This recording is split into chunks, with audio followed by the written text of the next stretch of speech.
I'm here in Young, Arizona, or what used to be called Pleasant Valley. What you're about to see is a movie about the Pleasant Valley War.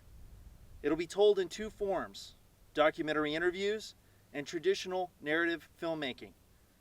We filmed many of these scenes in the places where this war actually happened, where these people were really killed. This is the story of the Grahams and the Tewksburys, two families who turned against each other.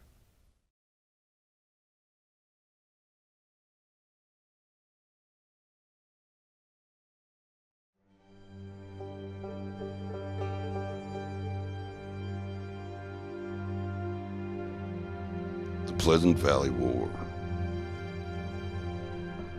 The bloodiest feud in American history. It cost far more lives than the battle between the Hatfields and McCoys and the gunfight at the OK Corral combined. Yet somehow, this tale, like many of its kind, is fading away in the pages of our country's history. Let us not forget.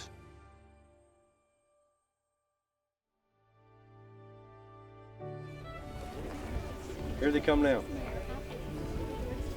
John, so glad you made it. Ed, it's beautiful here, just like you promised. Jim Roberts, this is the man I told you about, my good friend John Graham. Oh, well, welcome to Pleasant Valley, Mr. Graham. Thank you. Ed says you're from Ohio. Yes. In the year 1881, John Graham and his brother Tom Graham met the Tewksburys for the first time in a bar in Globe, Arizona. They wouldn't have come to Pleasant Valley if it wasn't for that meeting. Now you have to remember, the Grahams and the Tewksburys were friends. In fact, the Grahams moved to Pleasant Valley at the recommendation of the Tewksburys. So what happened that turned such close friends into the fiercest of enemies?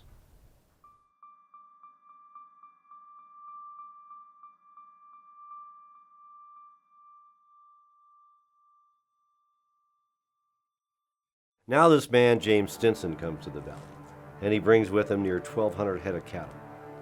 So he'd been a judge, so he knows the law. And a man that knows the law knows how to manipulate the law. So think about this. Stinson wants to be the cattle king in this region, but his brand is just a simple T symbol. Now anyone that knows a damn thing about cattle brands or cattle rustling will tell you that that brand is way too easy to manipulate and therefore steal. So, why would he do this? He's a smart man. Why would he set himself up to be robbed? Unless that's what he wanted to happen. Maybe he thought that was a good way to get rid of the competition. I don't know how we're going to make it in cattle out here.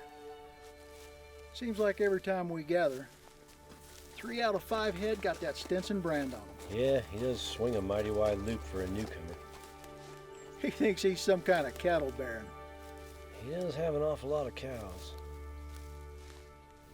Maybe more than he needs. Now, Stinson, he's got his T brand, right? Well, suppose we just add an E to it. Tom and Ed. Now, you're not talking about cattle rustling. As people get hung for that. I ain't saying we go out looking for him. I'm just saying if a couple of Stinson cows wander onto our spread, why not add that E? Like you said, 3 out of 5 are his.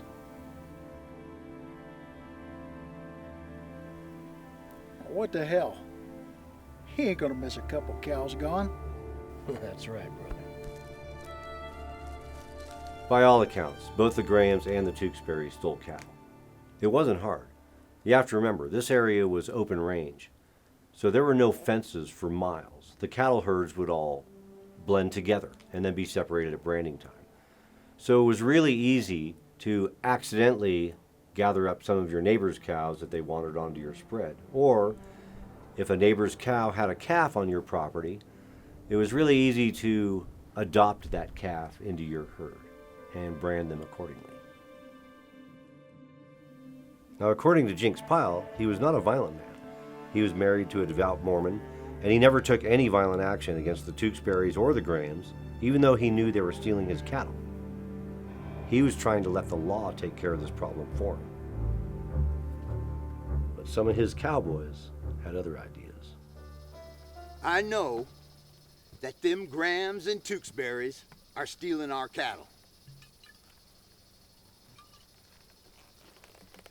But Mr. Stinson won't listen. That's a pretty big accusation there, Uncle John. You got to be sure about before saying such things like that. Oh, I'm sure. I'm sure. I bet you, if we rode over there right now, we'd find Stinson beeves in their holding pen. I think we do what Mr. Stanson say. He tell you, leave alone. Now, what kind of foreman would I be if I did not look after my boss's interest? Well, nothing we could do today. The hell we can't. We could ride over there right now. Mr. Gillian, this is a bad idea. I think we do as told by Mr. Stanton. Either you saddle up and go over there with me right now, or collect your pay. And what about you? You coming?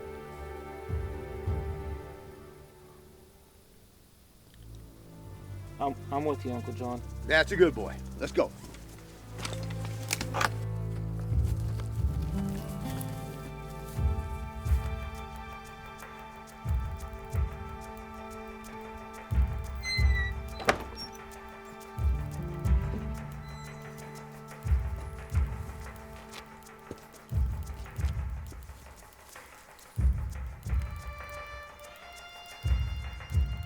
Morning, boys. Who are you looking for? You son of a bitch! Come on, let's go.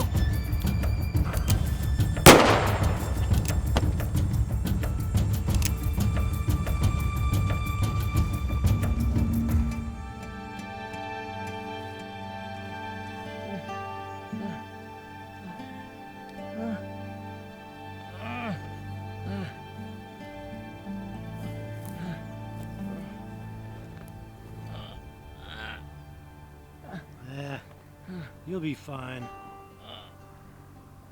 Go hitch up the wagon. We'll take him to his folks' place to heal.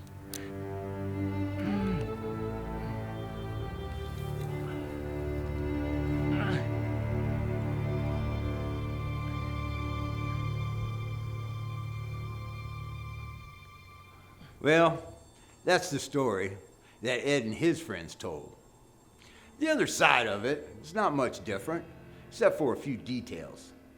And you know, the devil is always in those details.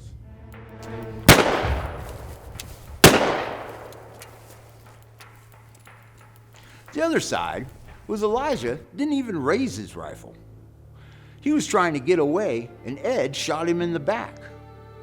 That would not surprise me one bit, because Ed was known to be a man with a hot temper and also to be an excellent marksman. If he did, that might have been the moment when the Grahams started to question their allegiance with the Tewksburys.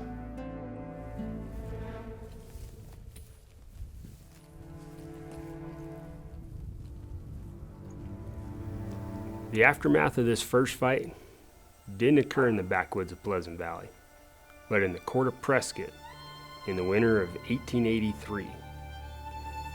Ed and John traveled with their brother Frank, a frail man to begin with.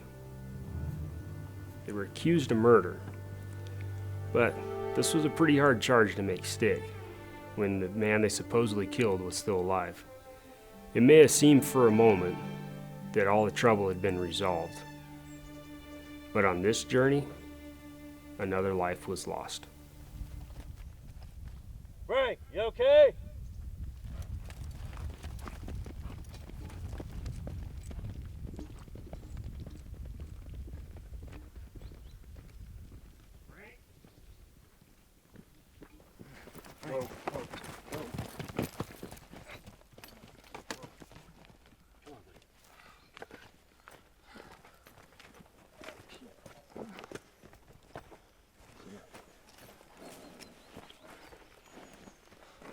some more. All right. Some more. Okay. Frank. Frank died during those cold months, and though it wasn't a bullet that took his life, his brother still blamed Stinson and Gilliland for starting this whole mess in the first place. Sad thing is, Frank wasn't even at that first gunfight. He was actually off running errands with his brother John. But he wasn't the last innocent bystander in this range war. Far from it.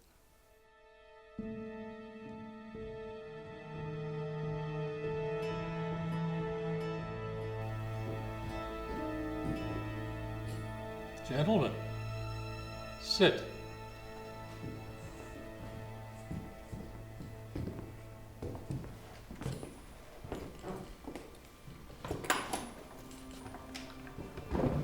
What can we do for you, Mr. Stinson? A lot of my cattle have come up missing lately. Yeah, we heard about that. A lot of cattle. As you know, cattle theft is a very serious crime out here. The hangmen for it. I am hiring you both as range detectives. Us? Detectives. I already know who's stealing my cattle. Proving it is another matter.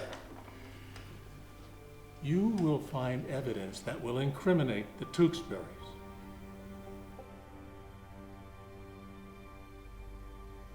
For your testimony, I will give you 25 cows and 25 calves, and I will forget about the fact that you were involved in these incidents.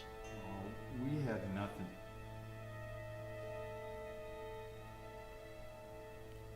Your TE brand is shared between you and the Tewksburys, isn't that right? Oh, yeah. Well, it's not registered, which means that you have no legal right to those cattle. Neither you nor the Tewksburys. I suggest that you register that brand in your name, and your name only. I expect you to accept this offer within the next 24 hours, or if you choose to reject my proposal, I will draw my own conclusions and mete out my own justice. Good night, gentlemen.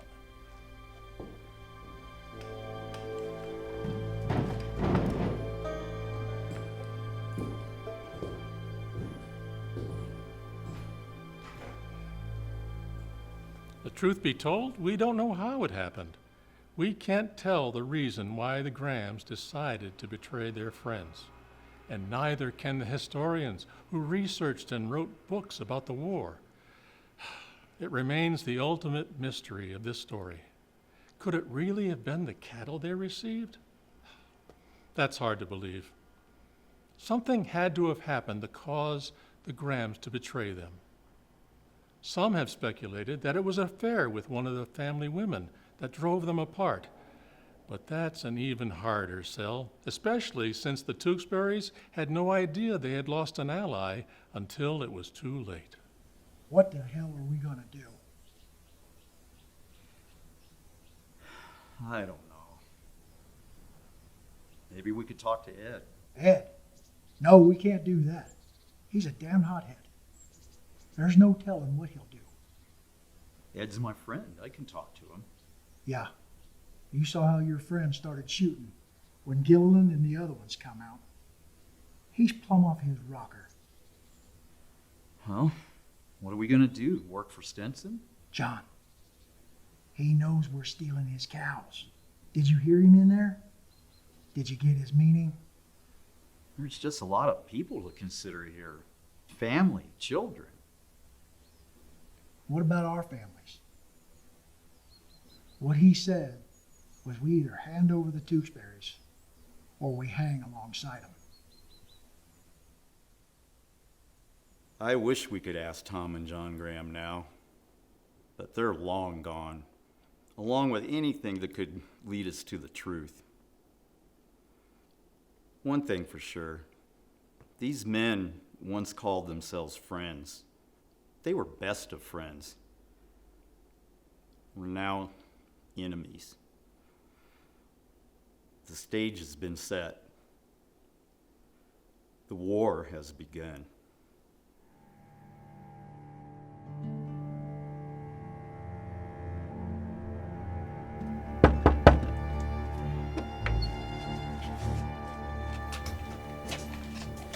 Deputy Hawk.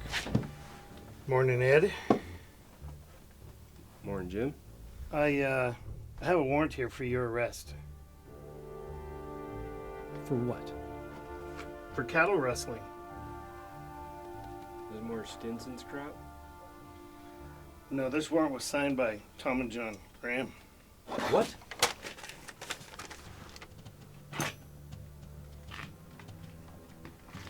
No. Now, I'm not going to have any trouble bringing you boys in, am I? No, Deputy. We don't give you any trouble. We'll answer the charges. The Tewksbury's defended themselves in court again. But this tactical move by the Grahams and Stinson actually ended up backfiring against them.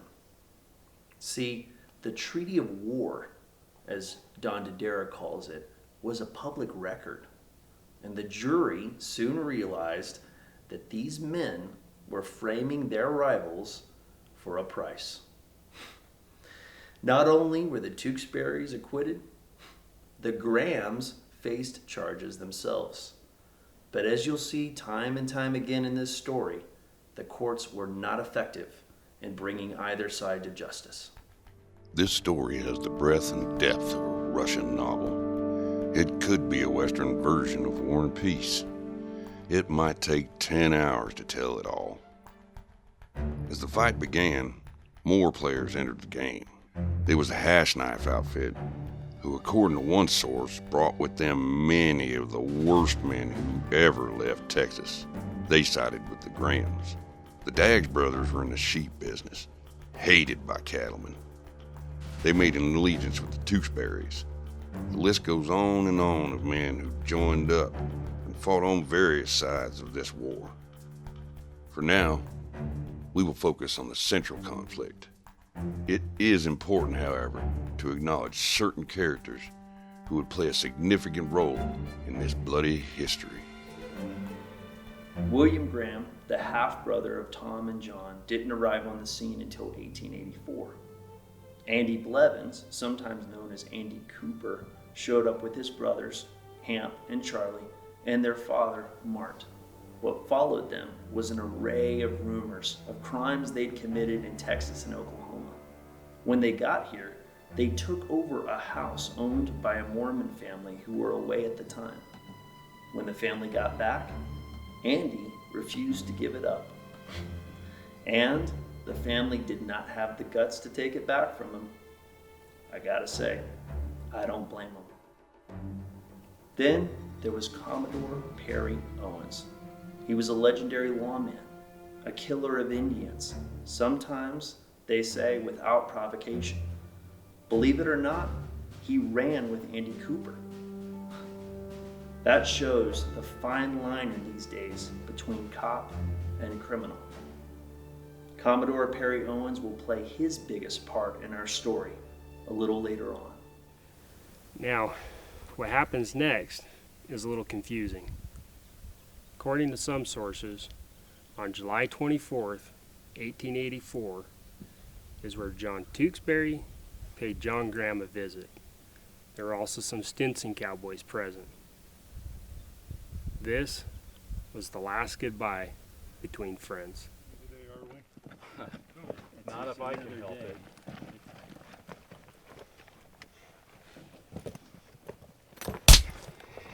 Treacherous bastard. Hey, stay out of this. Can't believe you do this to your friends, you low-life scum. Get off my land! Nah, I ain't leaving until I say what I have to say. In fact, next time I see you, I'm gonna kill you. Don't do it.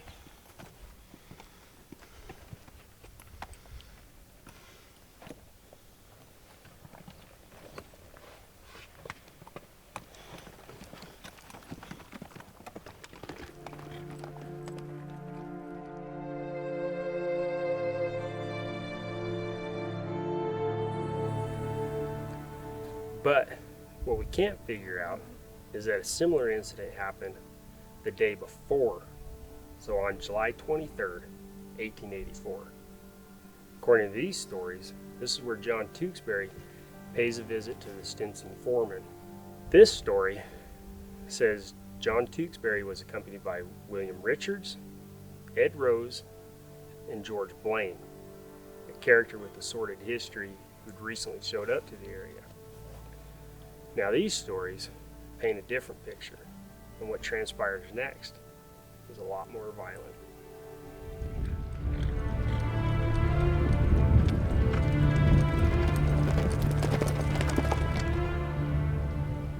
The Tewksburys are coming.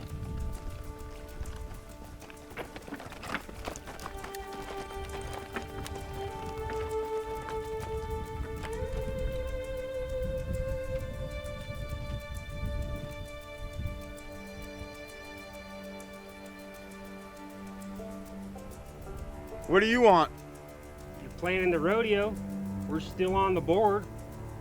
You're not welcome here. Except him.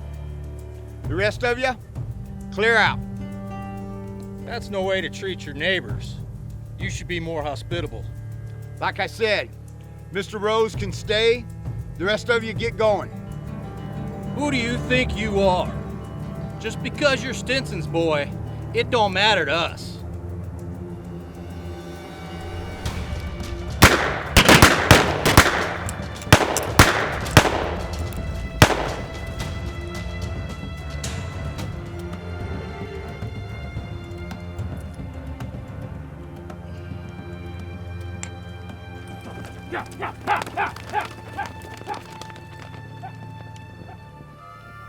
The story of this war is full of such mysteries, and the closer you look, the more confusing it gets. Who killed who is not always cut and dry, and members of both sides of this fight seem to cross over to the other. Motivations aren't quite clear. I'll give you an example. One day, a Mexican sheep herder was shot.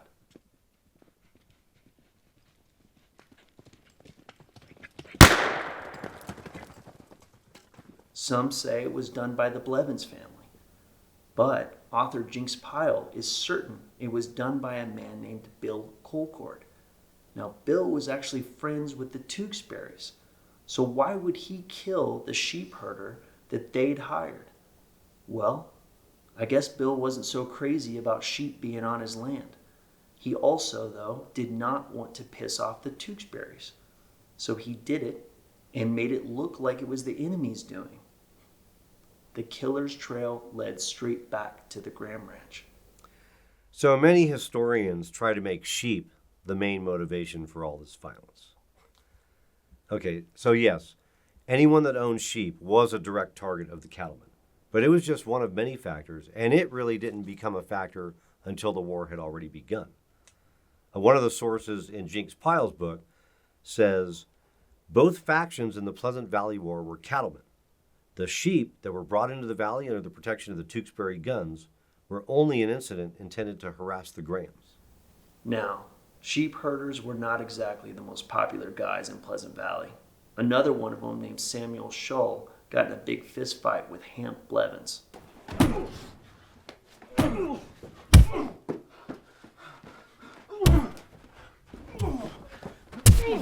After giving Blevins a beatdown, he went back to his home, where he was soon shot in the face with a shotgun.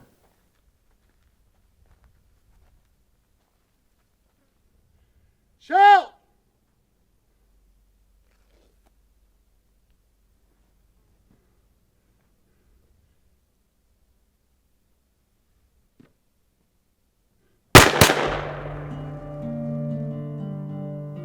It's never been proven, but it's quite possible that Hamp Blevins was the one who did it.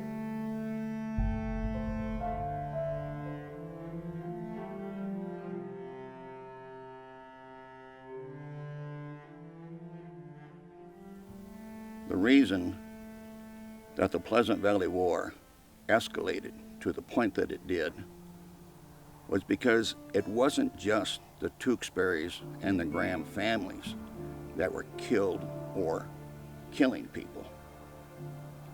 People that were just passing through, cowboys, going from one point to another,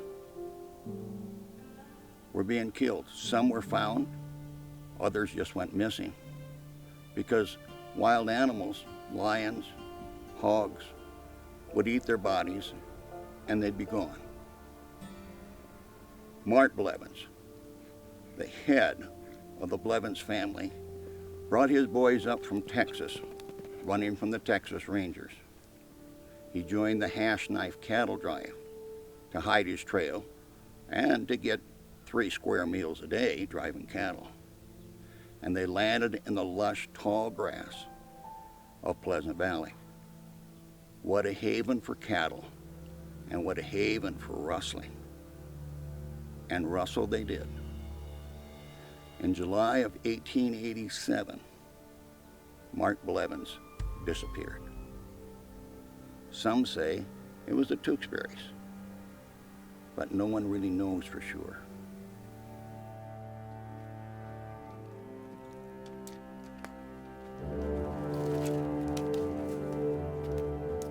Morning, Mart. Where you headed? Maybe out scalp hunting? What? Don't play dumb. We know your boy Andy put up $50 each for a Tewksbury scalp. I don't know nothing about that. Get out of my way. I've got work to do. You're a liar. You Blevins are all in it together. You guys don't keep secrets from one another. Yeah, like killing our sheep herder. I suppose you don't know nothing about that either. Nobody calls me a liar, especially 2 half-breed Tewksburys.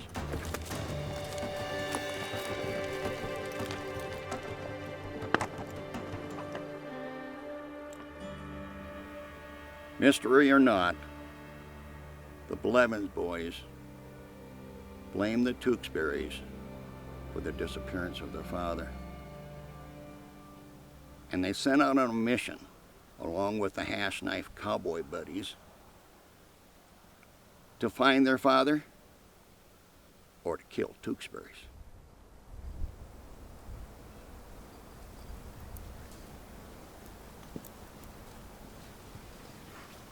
Howdy, Tom. Busy today? Not really. Where you boys riding to? We're out hunting. You boys have got murder in your eyes. We're hunting Tewksburys. I'd love to get me one of them bastards. Wait up, I'm coming along.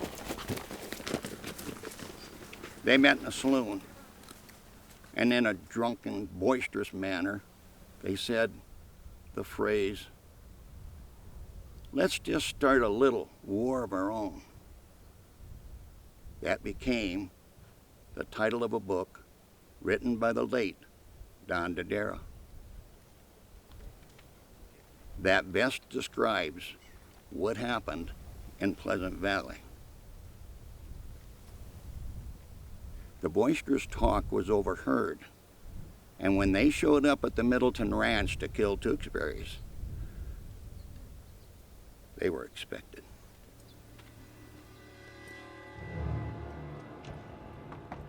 Hello in the house. Mr. Newton? It's us Blevins boys.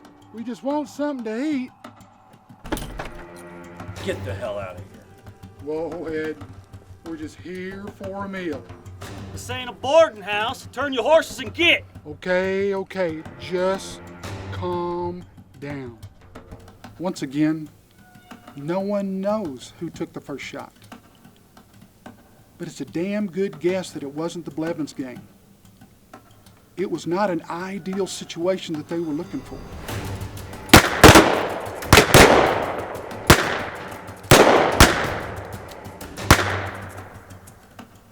Regardless, bodies of both men and horses fell.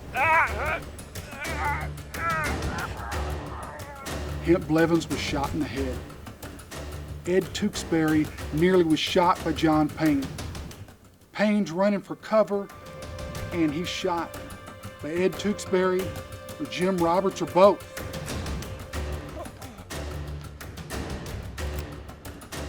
Tom Tucker and Glaspie are both wounded.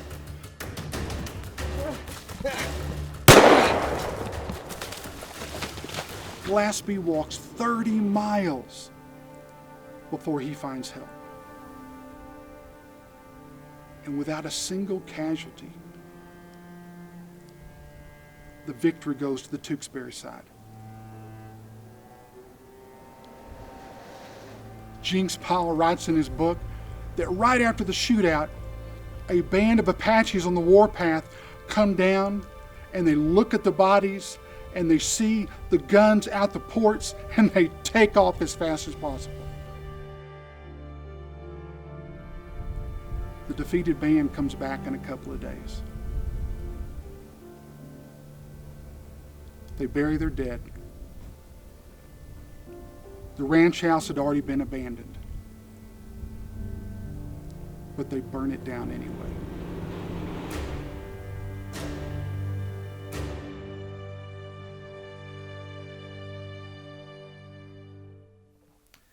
Now you're probably wondering, where was the law in all of this? Well, they were in Prescott, to be exact, a good distance away. So trying to stop a blood feud in Pleasant Valley wasn't quite like taking a walk down to the OK Corral. I'm looking for the Tewksburys. I understand you gentlemen are just the ones to help me find them. About time you law dogs did something about them. How do you mean? They've been running roughshod all over this valley. Ain't held to no account. Well, you know Prescott is a long ways from here. And if no one reports it, then how do we know what's going on out here?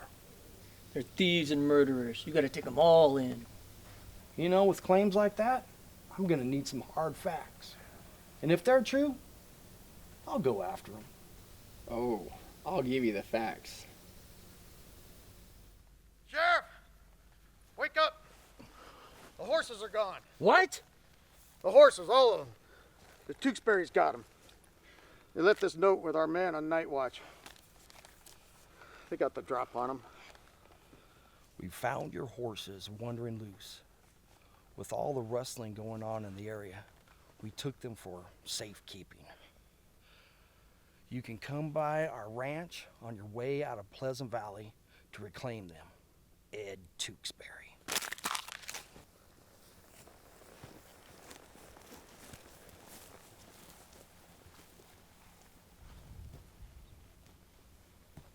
Which one of you is Ed Tewksbury? I'm Ed. You must be Sheriff Mulvinen. Damn right I am. And how dare you steal our horses? Those are some mighty strong words. It's the truth. You even left a note with my man. Your man could have woke up with his throat slit. What? That's what a rustler would do. Or an Indian. Fact is, your whole posse could have woke up with their throat slit.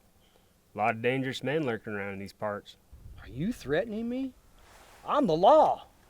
You're the law in Prescott. Up here, we don't have much use for such titles. What we're trying to say is, take your men and go back to Prescott while you can. What are you saying to me? You're a smart man. What kind of risk do you think these posse members are willing to take? What if, say, some of our friends come along and stop you as you're trying to take us back to Prescott? What would you do? I have a warrant out for your arrest. I'd take your men and go home.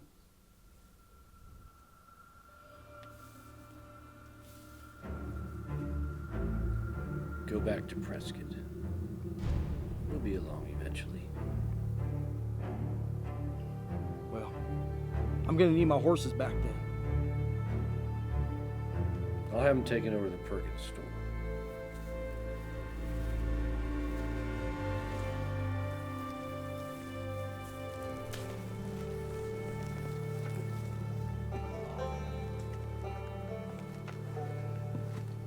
Now, this wasn't the first time that Mulvinen was told to stay away. Months earlier, he'd made his first attempt to quell the conflict.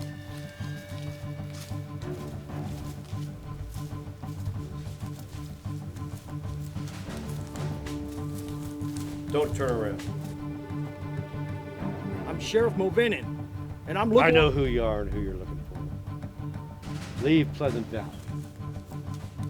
You will be killed.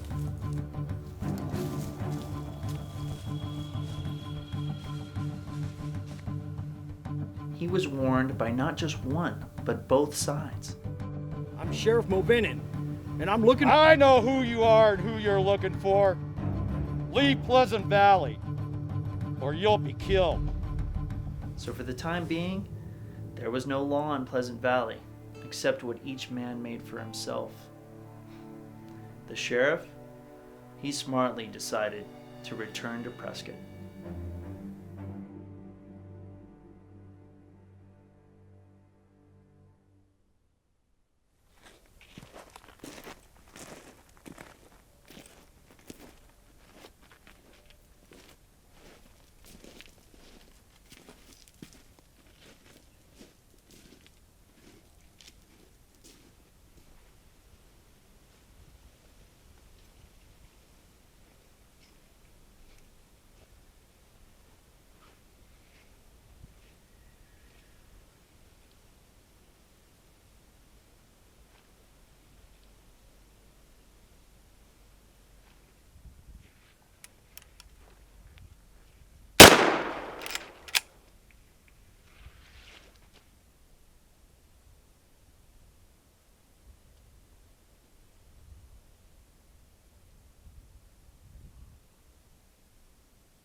John!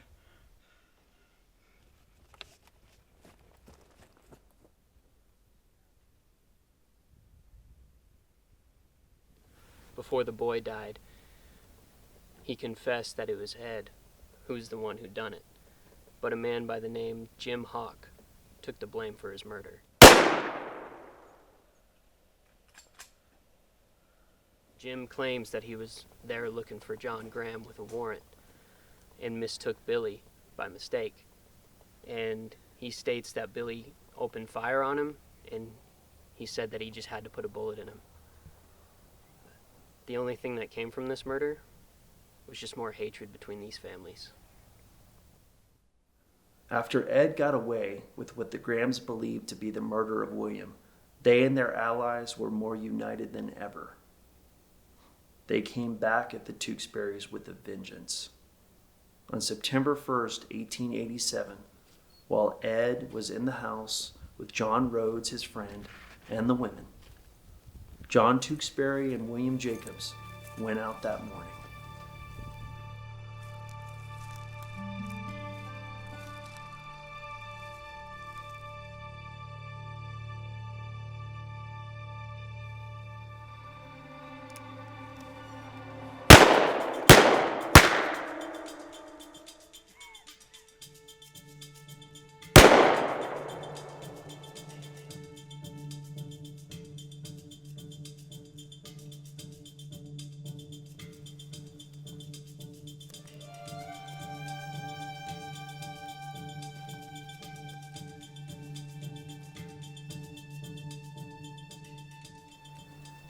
Jacobs was shot in the back.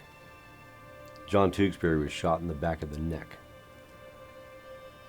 One source in Pyle's book says that John Tewksbury was found with clumps of his own hair in his hands, proving it must have been a very painful death. In their next step of retaliation, the Grahams laid siege to the Tewksbury cabin.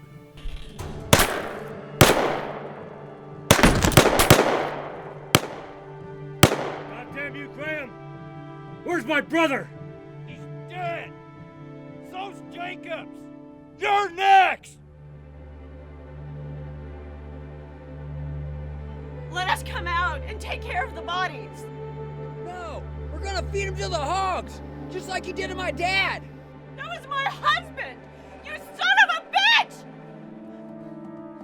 I'm gonna kill every goddamn Graham that walks the earth!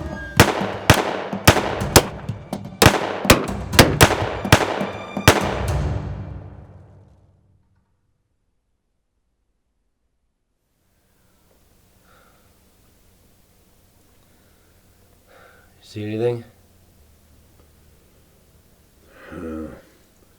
Nothing.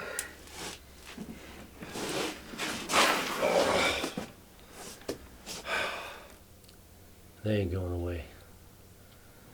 We need some help. Then I should sneak out and get some.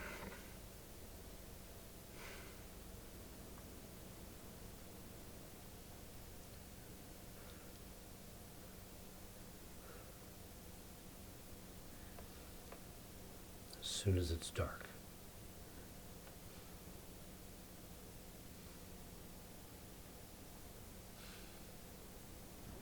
If I seen that saloon again, Damn! I'll slap you 6 ways They're Sunday. right at the Tewksbury farm. We need your help now. Get on him and ride the pace and get the law now. Go! Come on.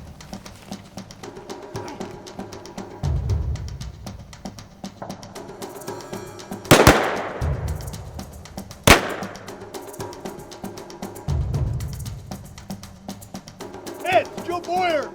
Got John Rhodes with me. We're coming in. Don't shoot.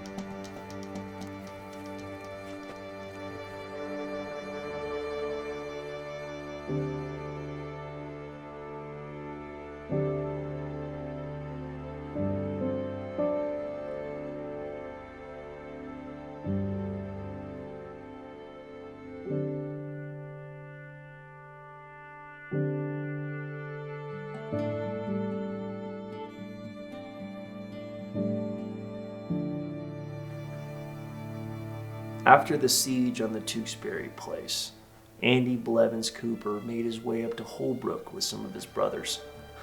Now, Holbrook was not exactly a haven of peace either.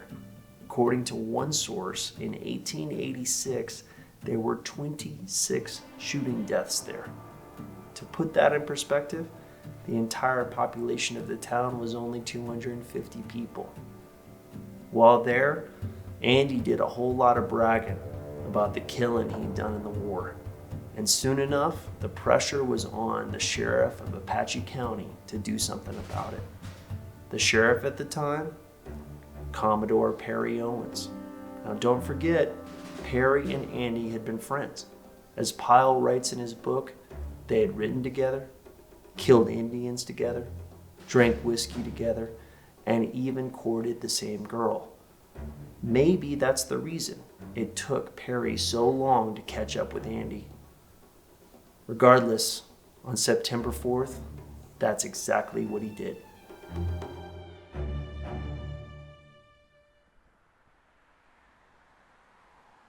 Now what you see behind me is the actual Blevins house, where Commodore Perry Owens and the Blevins brothers had their gunfight. As you can tell, it's changed a lot throughout the years, and the city of Holbrook has grown up around it. But it was important to us to film on the actual site and be authentic. This is the building where it all went down, and this is the street where Commodore Perry Owens walked down to finally capture Andy Blevins.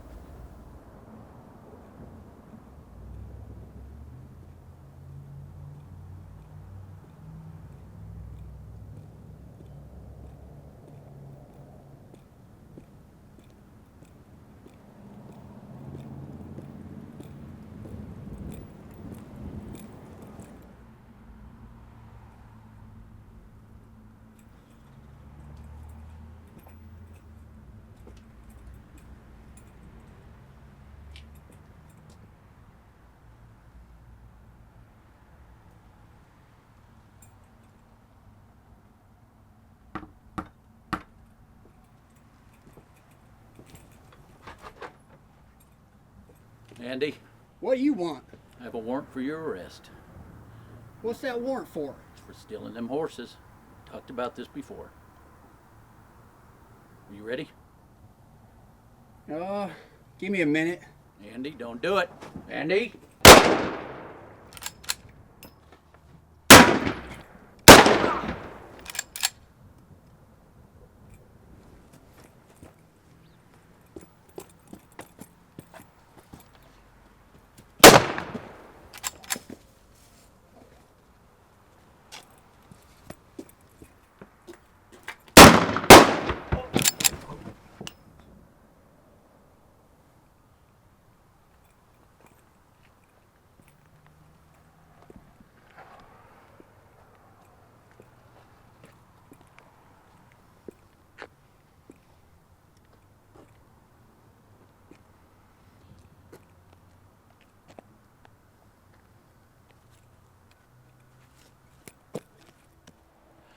That version of the gunfight is how both witnesses and Sheriff Owens describe it. I'm now going to read you an actual transcript from Owens' testimony from the inquest. I says to Cooper, I want you. Cooper says, what do you want with me, Owens? Says, I have a warrant for your arrest. Cooper says, what warrant? I spoke to him about some time ago from stealing horses. Cooper says, wait. I says, Cooper, no wait. Cooper says, I won't go. So I shot him. There's always two sides to the story when a lawman shoots a criminal. It's a very different time and place. Violence and death was a constant in people's lives. Witnesses say the gunfight took less than 1 minute, which left 3 dead and 1 wounded. And despite being shot at, Owens escaped the battle unscathed. Commodore Perry Owens became a legend that day, which only further inflamed the feud. Eva Blevins, who was also in the house that fateful morning, tells a different version of what took place.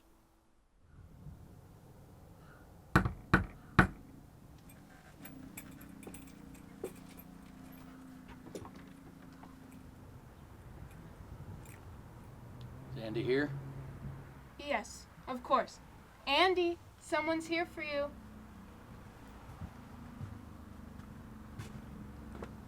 I want you, Andy.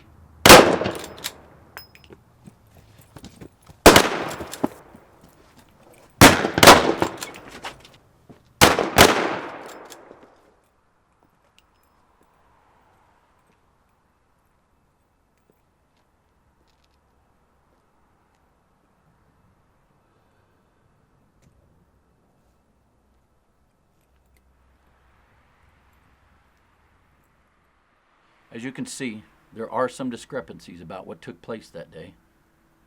Owens was never indicted for the killings. They were all ruled self-defense by coroner's juries that were brought in to review each death. Although some viewed Perry as a legend, he was soon replaced as sheriff of Apache County. Perhaps his killing ways had served their purpose. No matter what happened that day, it only further put fuel on an already raging fire.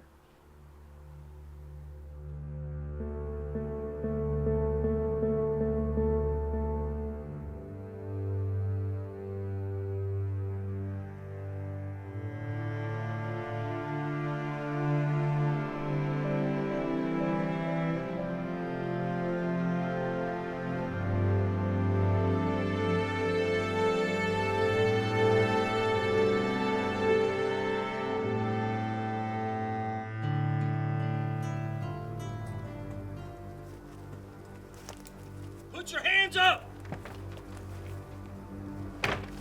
You are our prisoners.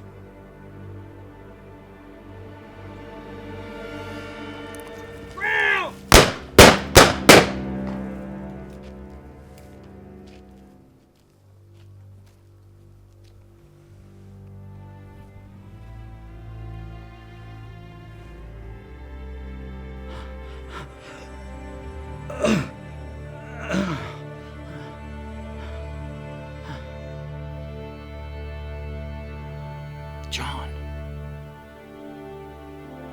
Why didn't you surrender? We wouldn't have to kill you. I didn't know it was you.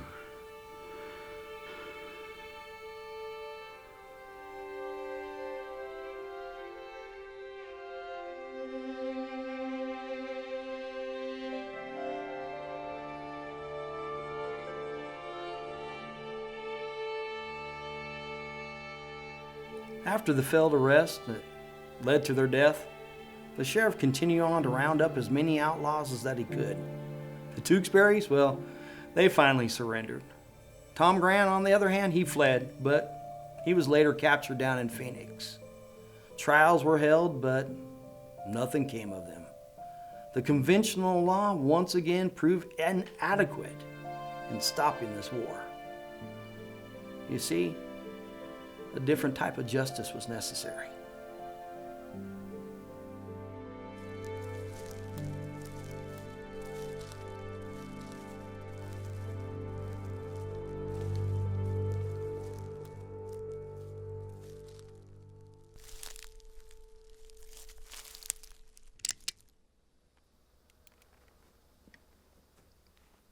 We hear you've been bragging about making Marianne Tewksbury into a widow. Well, now we'll see how Lizzie Rose likes being one.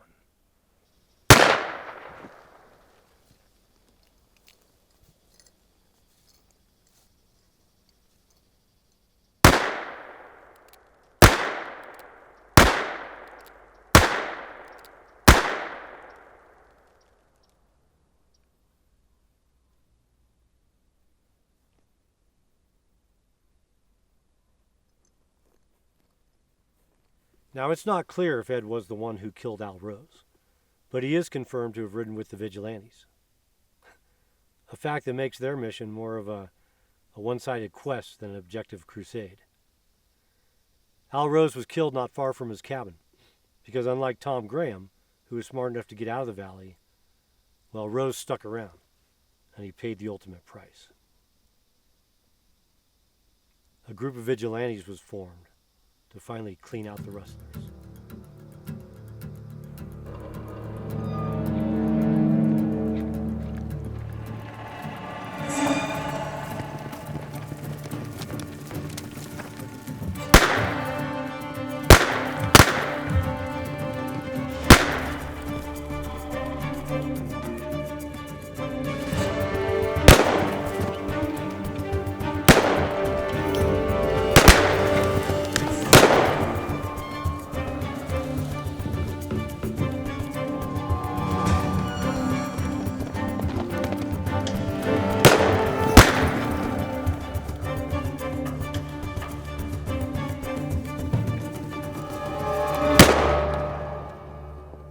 Men were hanged, others arrested.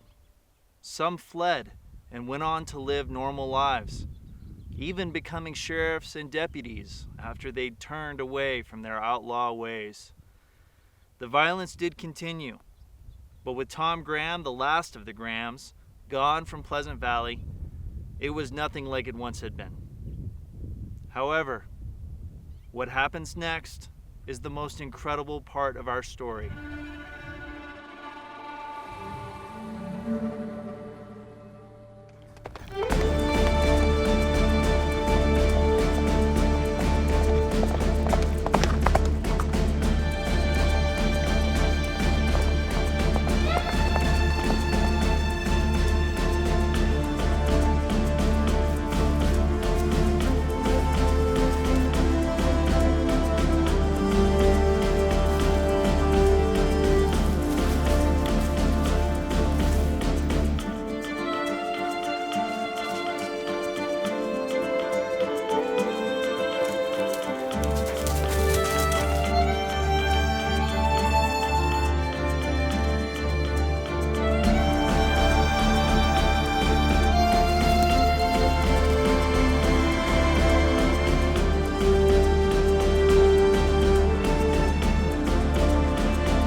Curfew's in town. It ends now.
It was the morning of August 2nd, 1892, when Tom Graham was killed in the city of Tempe, Arizona. His assassin, Ed Tewksbury, was accompanied by that loyal family friend, John Rhodes. After the killing, the two men went their separate ways. Rhodes was arrested in the city, while Ed made his way back to Pleasant Valley.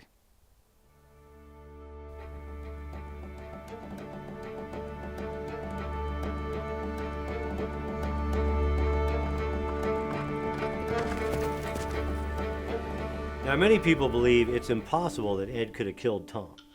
See, Ed was seen in Pleasant Valley on the afternoon of August 1st. The murder occurred at 7 a.m. on August 2nd. Ed was also seen in Pleasant Valley the afternoon of August 2nd at a dance. So, in order for him to have killed Tom, he would have had to cover 250 miles on horseback in less than 30 hours. But that's exactly what he did.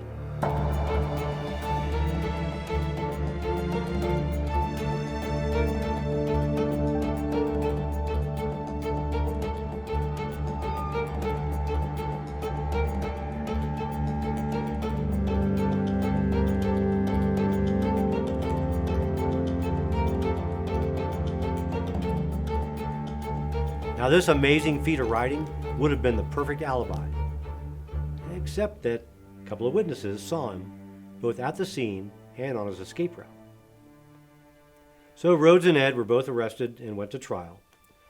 Rhodes had his own set of alibis in the form of prominent businessmen that said he was with them at the time that Tom was shot. So furious was Tom's widow at the acquittal, she tried to shoot Rhodes in the middle of the courtroom. And for good or bad, she was unsuccessful. But Ed was actually convicted. But of course, on a technicality, he had to be retried. And the second trial ended in a hung jury. So, for the final time, the law was unable to convict any of the combatants of the Pleasant Valley War. Ed Tewksbury returned home a free man. The last man.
After 10 years of fighting and nearly 50 dead, the Pleasant Valley War was one of the main contributors in delaying Arizona's statehood for another 20 years.